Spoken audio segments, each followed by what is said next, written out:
As winter approaches, some parts of Wisconsin have a shortage of snowplow operators. NBC 26's Eric Crest looks at how the city of Green Bay is getting ready for the snow to fly.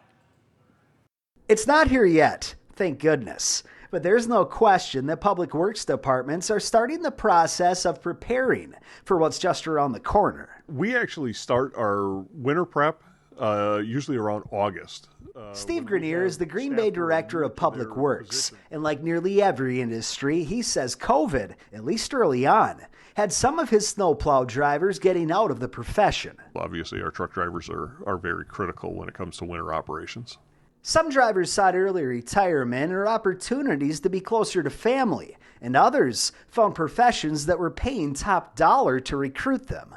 There's no way as a municipality that we're ever going to be able to compete on a wage basis with private industry.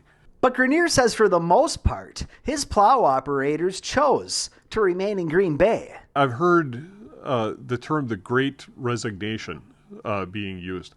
And we're just not seeing that. And while larger public works departments are having a harder time filling voids because of higher wages being offered, COVID concerns, or just the abundance of job opportunities out there, Grenier says his job openings are similar to in years past, likely because his employees take a great deal of pride in their work. They're not worried about being laid off like in the private industry.